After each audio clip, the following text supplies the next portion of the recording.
Le 10h midi, Sud Radio Média, Christine Bouillot, Gilles Gansman. Et c'est une nouvelle semaine qui commence. Bonjour Gilles. Je suis content de vous voir. Mais moi aussi. Ah bah oui, la semaine de vacances de Valérie. C'est ça.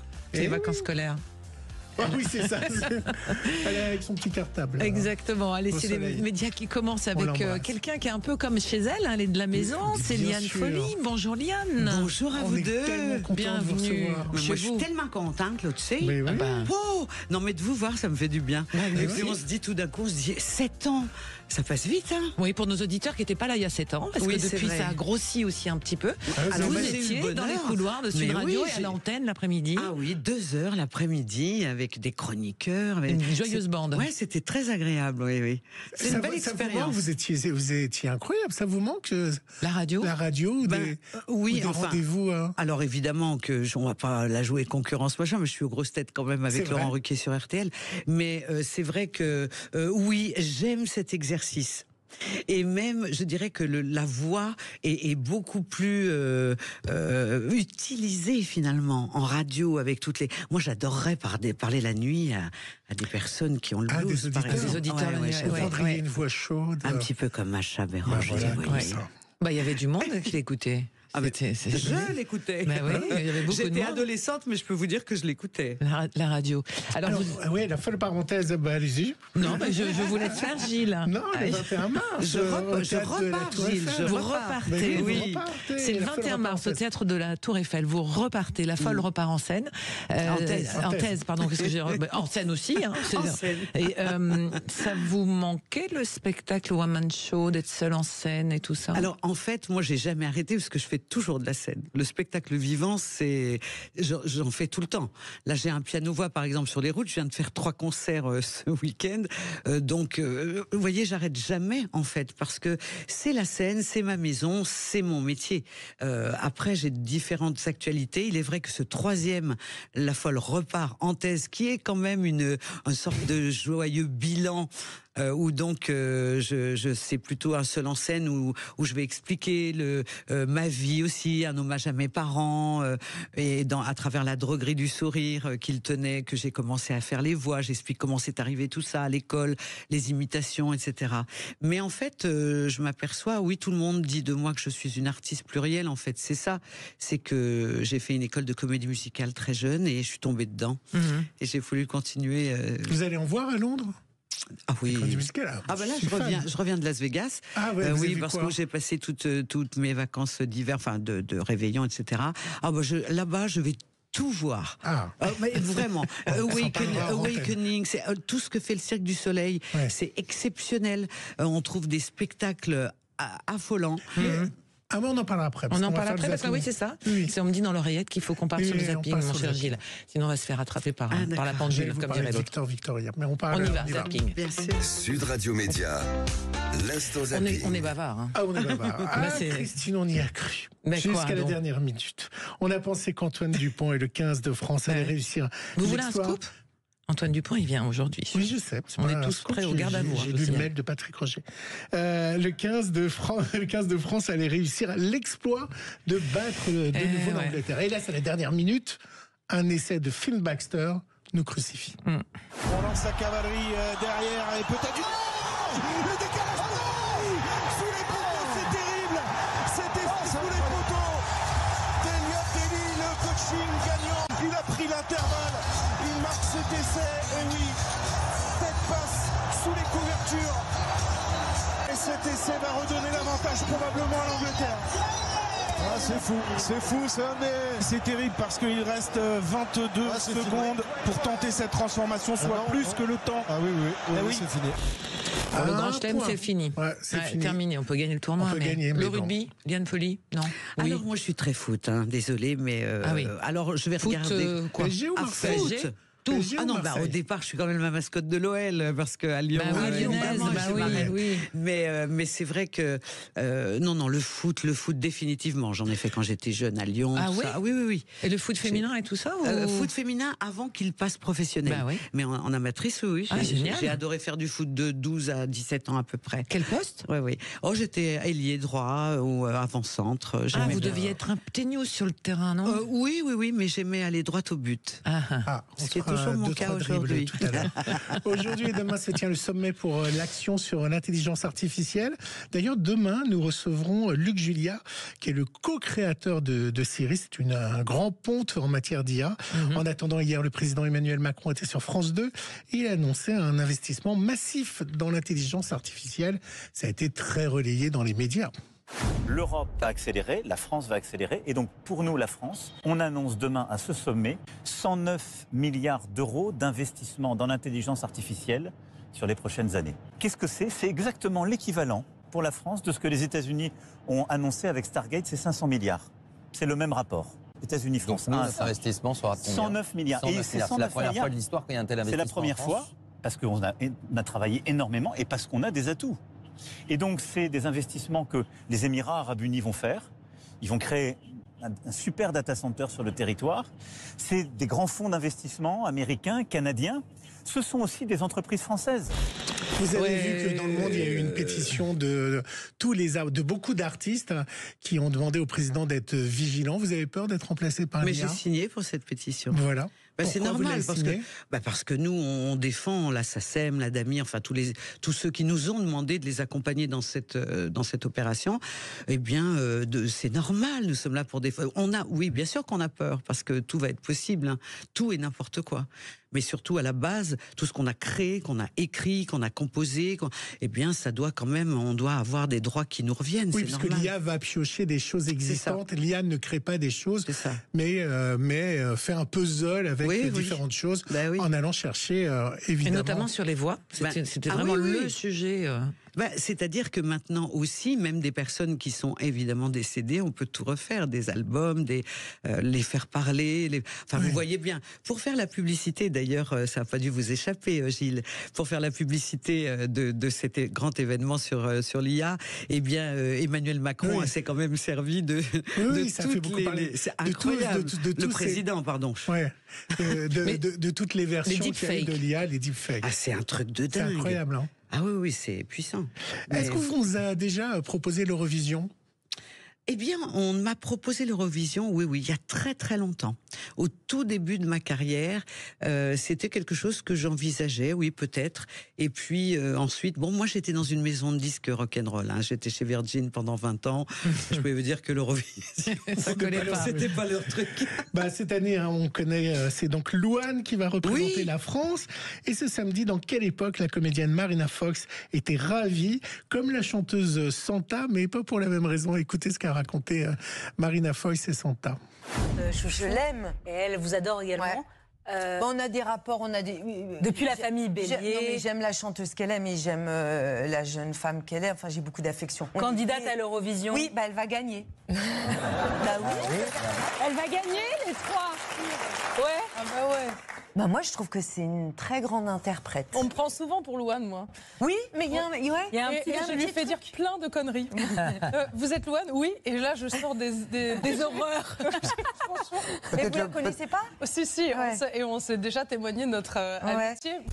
Il faut avoir du courage, hein, quand on a une chanteuse comme Louane, de remettre sa notoriété en jeu sur l'Eurovision. Oui, mais en même temps, moi je trouve que c'est une grande aventure. Elle aura jamais eu autant de spectateurs de sa vie, donc elle peut se dire qu'elle est cool en faisant ça. Hein. C'est des milliers, combien ils sont dans la télé ? Oui, je suis d'accord. Voilà. Vendredi, on recevait avec Valérie Olivier Schultes, que vous devez connaître, directeur du concert Nevermore de Mylène Farmer. Oui. Nevermore est censé être la dernière fois que Mylène montait sur scène. Alors, on a, avec Olivier Schultes, je lui ai parlé de quelque chose qui passionne les fans.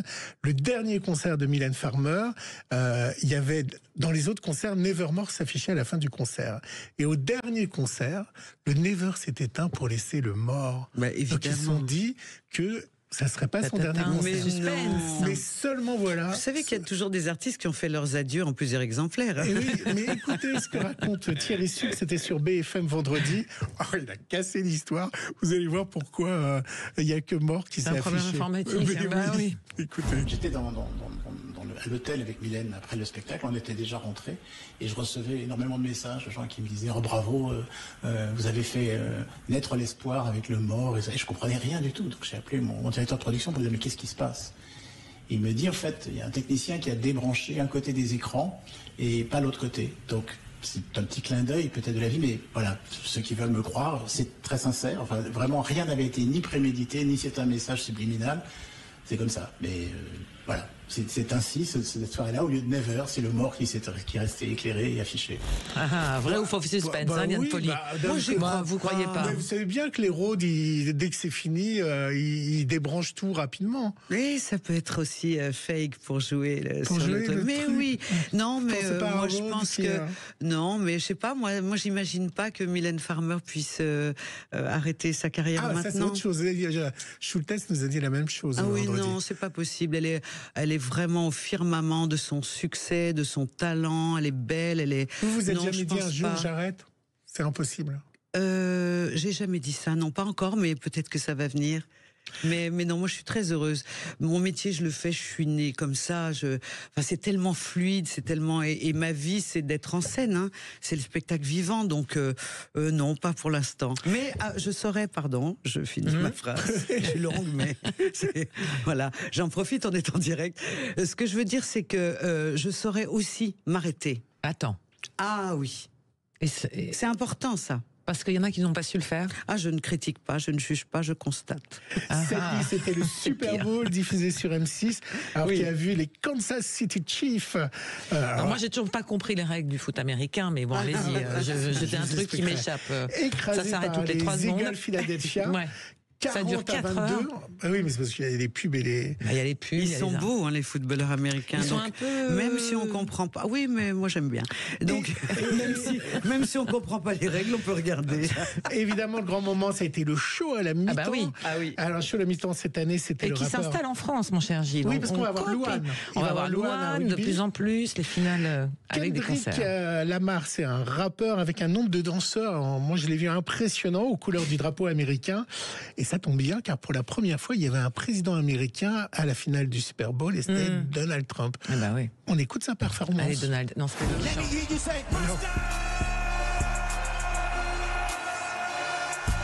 They acting bad, but somebody gotta do it. Got my foot up on the gas, but somebody gotta turn his TV off, turn his TV off, turn his TV off, turn his TV off. C'était assez étonnant, hein, la mise en scène. Cette musique-là, Liane Folly, le rap, tout ça. Ah oui. J'écoute tout, moi. Ouais, vous écoutez. Oui, j'écoute parce que c'est très intéressant, mais parce que j'aime foncièrement la musique. Donc j'ai pas de barrière, j'écoute autant de la new age que de la musique classique, du rap. Oui, je m'intéresse beaucoup à ce que la nouvelle génération, la variété, le jazz, évidemment. J'adore cette musique, mais je pense que ma préférence restera toujours à la musique nord-américaine funk. Moi, j'aime la soul, la funk music, ouais, beaucoup. Le plus grand concert, enfin, si je peux me permettre, du Super Bowl, ça a quand même été, pour moi, Prince, qui avait chanté Purple Rain, et il tombait des cordes. C'était absolument magique. Moi, j'ai eu la chance de voir Prince plusieurs fois, et notamment dans un endroit très privé à Las Vegas, où j'étais vraiment une table comme ça, et il était là. Enfin, c'était une hallucination. Et je garde ce souvenir parce que j'étais invitée par des amis, et vraiment, j'en ai profité. Puisque c'est votre truc, Las Vegas, hein? Pardon? C'est votre truc, Las Vegas. Hein? Oui, c'est mon truc, oui. Vous allez jouer? Alors, je fais un peu des deux, je m'amuse, je joue, je me promène, je profite de la vie. Voilà, il y a une folie à Las Vegas, mais pour l'instant... Non, c'est parce que j'ai chanté à Las Vegas. Et en fait, j'avais ouvert l'hôtel de Paris avec Michel Legrand en 99. Et puis, voilà, j'ai gardé beaucoup de liens là-bas et je suis invitée la plupart du temps. Vous pouvez maintenant aller voir la rue Lynn Renault. Absolument, chérie, mais comment tu le sais? Liane Folly, notre invitée ce matin sur Sud Radio, on la retrouve juste après ça. Ne bougez pas, tout de suite. Le 10h midi, Sud Radio Média. Christine Bouillot, Gilles Gansman, Radio Média. L'invité du jour.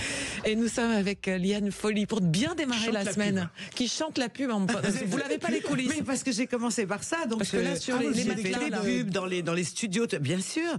Et que c'est vrai que moi, j'ai fait tous les débuts, par exemple, de Radio Nostalgie. Bon, je sais qu'on est. Et Radio Nostalgie, voilà. Et tous les jingles, moi, j'adorais faire ça. Je pourrais faire Sud Radio, voilà, par exemple. Ouais. Et si je faisais vos jingles? Allez-y, on va en parler à Patrick Roger. On va voir la direction après. Vous allez, la folle reparenthèse, le 21 mars au théâtre de la Tour Eiffel. Et on a la bande-annonce du spectacle. Ah, allez, go. Bonsoir. On se retrouve enfin.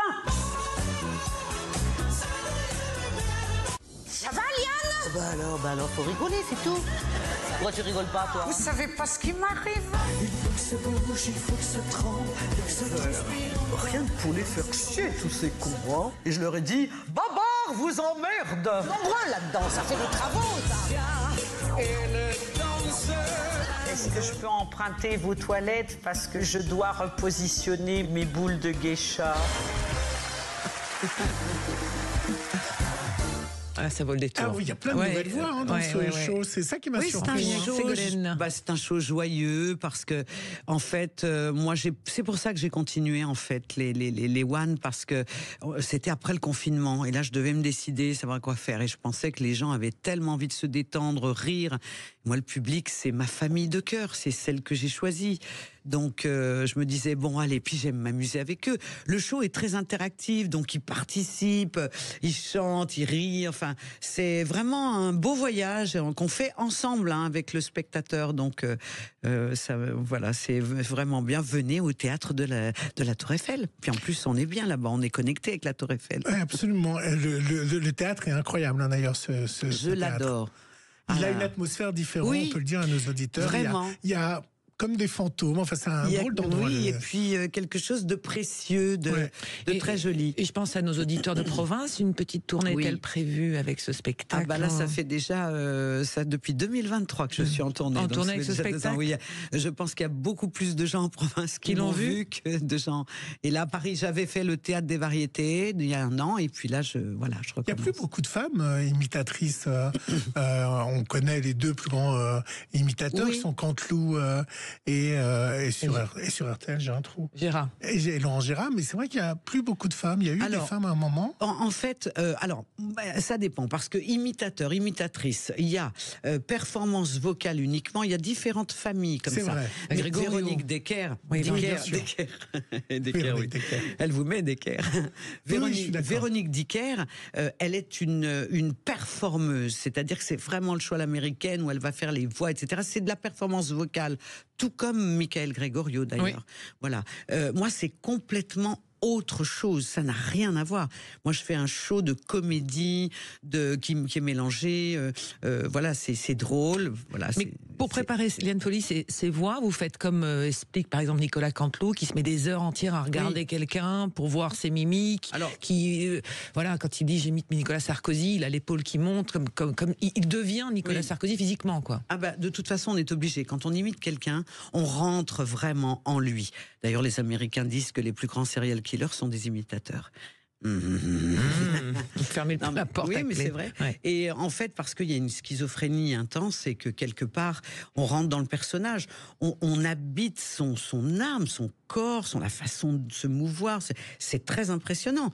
Alors maintenant, après, moi, j'ai des voix que j'ai apprises comme ça. Quand vous apprenez une voix, vous la savez immédiatement. Après, quand vous n'arrivez pas à faire quelqu'un, ce qui a été mon cas, eh bien, on peut pas, on n'y arrive pas. Puis, moi, mon but, c'est pas l'imitation, c'est tout ce que je fais autour qui fait que l'artiste pluriel, voilà, je m'exprime comme ça. Mais c'est pas une spécialité. Je sais que j'ai ce don, parce que c'est un don d'imiter quelque part. Mais je ne le cultive pas de la même manière qu'une performeuse. Je pourrais, si je voulais, je pourrais, mais c'était pas. Aujourd'hui, c'est devenu compliqué de sortir un nouvel album. Est-ce que vous avez des envies et est-ce que les maisons de disques vous suivent lorsque vous allez les voir pour dire je sors un nouvel album, ou c'est devenu compliqué de présenter des nouvelles chansons? Je pense que ça a toujours été compliqué. D'accord. Je pense que quand les gens écoutent un truc et disent waouh, ça c'est bien, on va te signer. Donc, tant que il n'y a pas quelque chose de révolutionnaire, moi j'ai voulu continuer ma route. C'est vrai que je m'imagine que je vais vivre 227 ans et que donc là, je vais revenir à la musique, évidemment. L'année prochaine, j'aurai mes 40 ans de carrière. Je sais bien, ces 40 ans de carrière, ça se fête évidemment. Je veux partir avec des musiciens, faire une grande tournée à travers toute la France et aussi faire renaître ces chansons magnifiques magnifiques que j'ai eu dans mon répertoire et qui ont plu au grand public.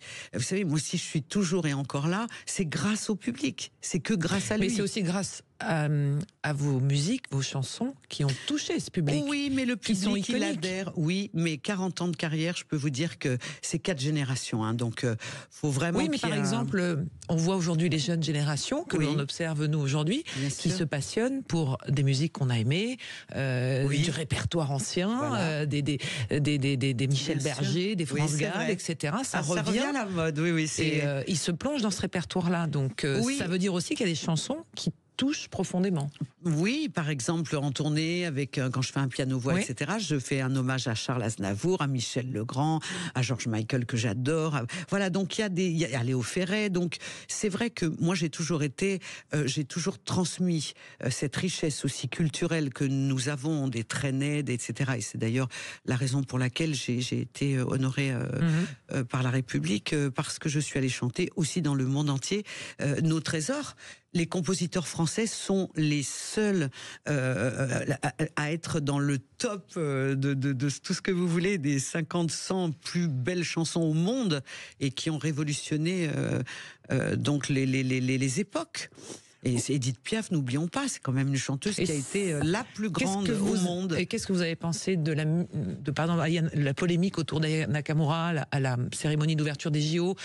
Certains disaient, elle n'a pas sa place là, c'est pas la musique française. Et en même temps, on a eu Céline Dion en haut de la Tour Eiffel. Oh, moi, je suis pas d'accord de dire c'est pas de la musique française, parce que moi, j'en suis pas là. Moi, je suis une terrienne avant tout. Je suis locataire ici, comme tout le monde. On va tous mourir un jour.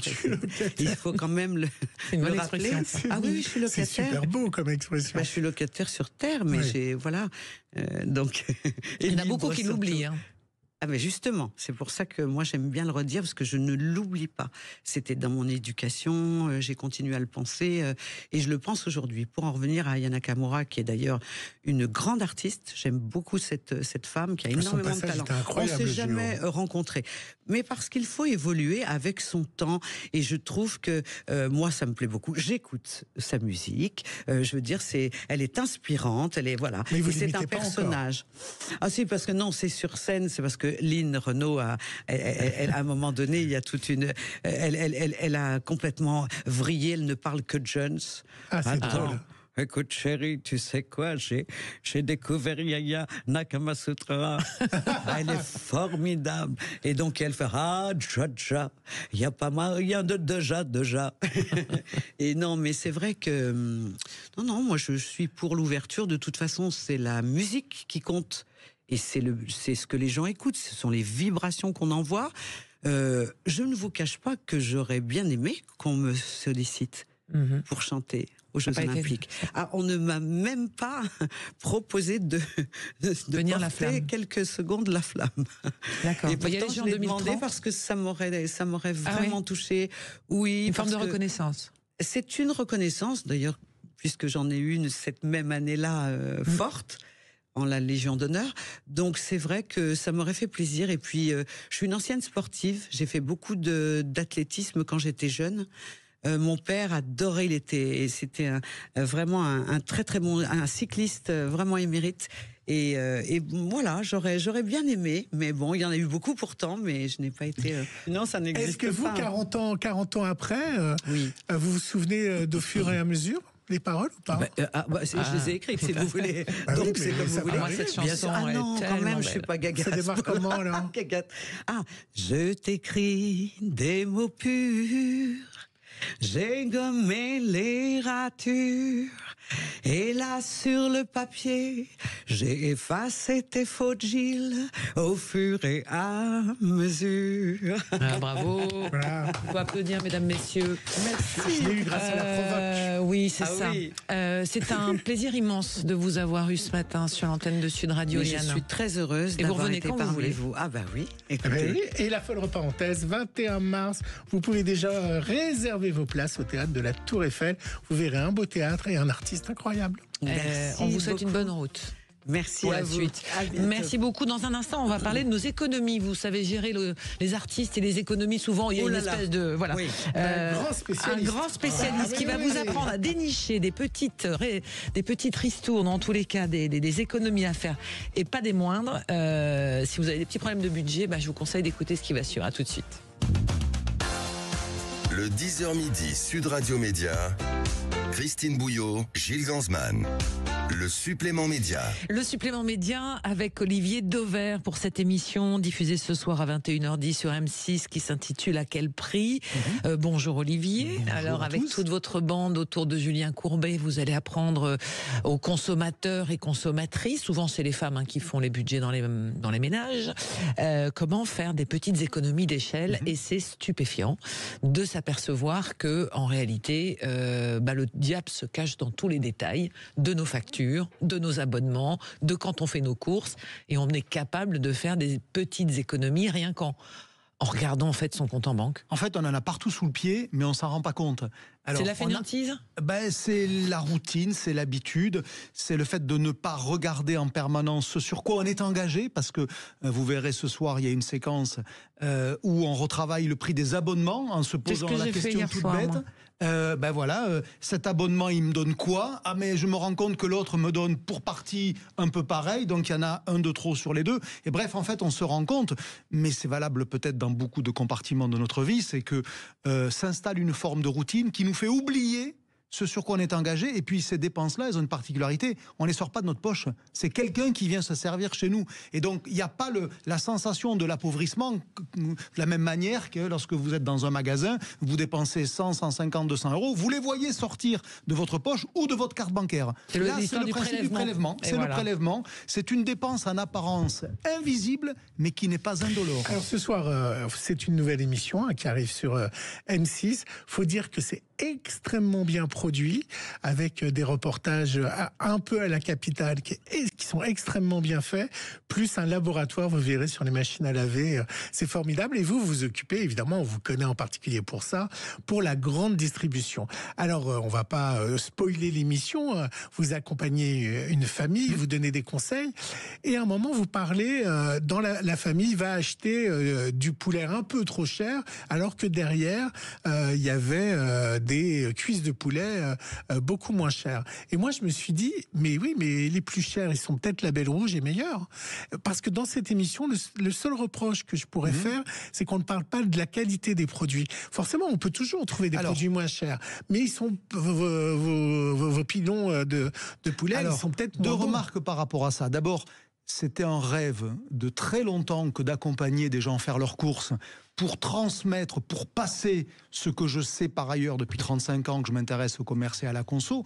Mais ce passage-là, il ne peut pas se faire n'importe comment. Bien évidemment que si la famille a prévu d'acheter un poulet Label Rouge, un poulet fermier des Landes Label Rouge, je ne vais pas lui dire non, achetez un poulet industriel pas cher. À chaque fois, et vous le verrez dans l'émission, je suis resté dans ce qu'elle avait prévu d'acheter. C'est-à-dire que faire des économies en affamant une famille, c'est pas difficile non plus. Il suffit de couper, de diviser par deux tout ce qu'elle achète. Elle fera des économies, mais ils auront faim. Donc évidemment, il y a quand même un peu de sérieux derrière tout ça. Alors, je prétends pas tout savoir et tout connaître, mais je pense qu'en nombre de magasins visités depuis que je suis sur Terre, je pense que je suis probablement champion du monde. Dans tous les cas, au moins champion de France. Non, mais tout ça pour dire que ce que je vais donner comme conseil, c'est pas à l'emporte-pièce. C'est évidemment, ils avaient prévu d'acheter un poulet classique, et je leur dis, mais attendez, regardez, les cuisses de poulet, et je leur explique pourquoi, parce que dans le poulet, les cuisses, personne n'en veut, on veut tous du filet, et comme un poulet, par principe, il aura toujours 2 filets et 2 cuisses, si tout le monde veut du filet, ça fait monter le prix du filet, et mécaniquement, ça fait baisser le prix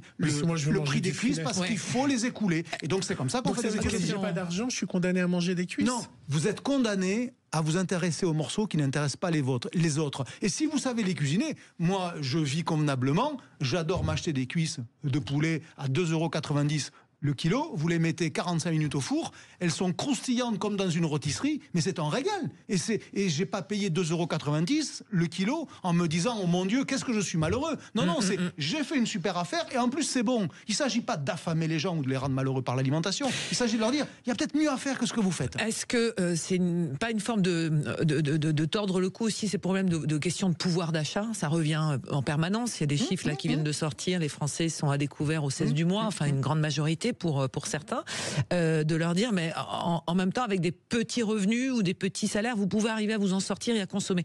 Est-ce que c'est pas un appel à la consommation alors que justement, finalement, il y a des choses qu'on achète qui ne sont pas forcément essentielles? C'est un appel à une meilleure consommation sans porter de jugement moral dessus. Parce que dès lors qu'on va sur le terrain de « vous ne devriez pas acheter ça parce que c'est pas bien, parce que ça fait travailler des... » Là, on est dans une forme de morale. Ce n'est pas dire que je n'ai pas de morale, pas du tout. C'est que moi, je me refuse à aller là parce qu'on est sur un jugement personnel qui viserait à convaincre les autres que sa vision de la consommation est la bonne et elle est supérieure. Non, j'essaye de leur dire, et puis après, chacun fait ce qu'il veut. Vous voyez, je reviens sur mon exemple du poulet. Quand vous vous intéressez aux morceaux qui n'intéressent pas les autres, ils seront moins chers, donc vous allez faire une bonne affaire. Et après, vous ferez ce que vous voudrez avec le reste de votre argent. Hein. Je ne porterai pas de jugement. Donc, et puis, le supermarché, vous savez, c'est un endroit où on va en moyenne 110 fois par an.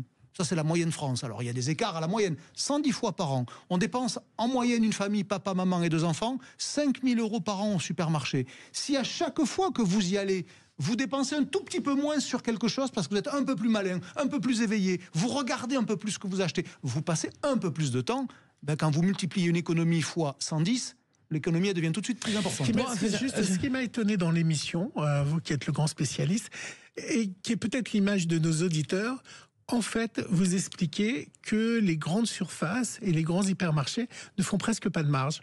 Parce qu'à un moment, réalité. Dans l'émission, quelqu'un vous dit « Ah, ils pourraient nous faire des promos et autres ». Et vous nous dites « Ils font presque aucune marge ». C'est pas du tout l'image qu'on en a. Il ne s'agit pas de dire qu'ils sont philanthropes. On a l'impression qu'ils se gavent. Alors, ce n'est pas des philanthropes, c'est des entreprises. Donc évidemment, elles sont là pour faire du profit, du bénéfice. La question est de savoir combien. Et là, les chiffres, ils sont têtus.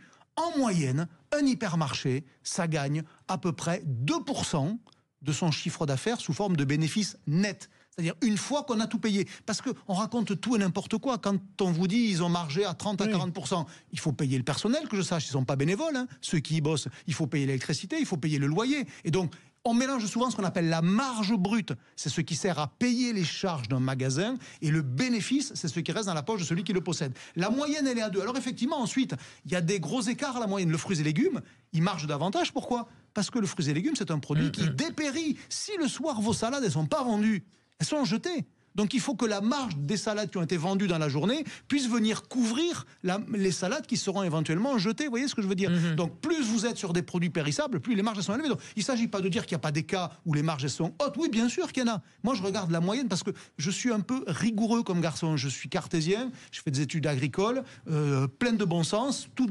Mais je ne regarde pas les choses par le petit bout de la lorgnette. En moyenne, on y perd. À nos industries. Bien sûr que la négociation, elle est super dure et ça remonte jusqu'aux paysans qui subissent les conséquences de ces négos, mais parce que les distributeurs eux-mêmes subissent les conséquences de nos comportements de consommateurs. Dans quelle enseigne, d'après vous, allons-nous le plus en moyenne en France ? Action ? Leclerc. Pourquoi ? Parce que c'est le moins cher. Donc ça veut dire qu'il n'y a pas d'alimentation chez Action. Tout petit peu. Mais en gros, il y a un lien de cause à effet aujourd'hui entre les enseignes qui sont les moins chères et les enseignes qui sont le plus performantes. Ça veut dire que les consommateurs que nous sommes, on donne mandat aux enseignes d'aller négocier pour nous, puisqu'on favorise les enseignes les moins chères. Si on était aussi peu orientés sur le prix, nous les consommateurs, on ne mettrait pas de pression sur les distributeurs, qui en mettraient beaucoup moins sur les fournisseurs. C'est-à-dire que le point de départ de la pression, dont in fine sont victimes, et comme je suis issu de cette filière-là, les agriculteurs, c'est bien nous les consommateurs qui la mettons, cette pression. Qu'on ne se trompe pas. Je consomme, donc je suis. Exactement. C'est ce qu'on dit. Est-ce que... J'allais poser la question, parce qu'on a eu une discussion avec Christine en coulisses.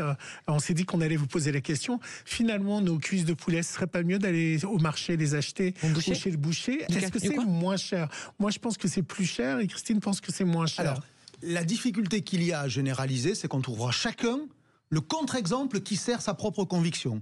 Donc, si vous êtes convaincu qu'il vaut mieux aller au marché ou chez le boucher, allez-y. Si vous êtes convaincu qu'il vaut mieux aller dans la grande surface, allez-y aussi. La réalité ? Quand vous regardez ce que coûte un hypermarché qui écrase ses charges sur des milliers de tonnes tous les ans et ce que coûte un artisan, évidemment, la comparaison, elle est faussée. Un hypermarché sera toujours moins cher. Alors, on trouvera des exceptions.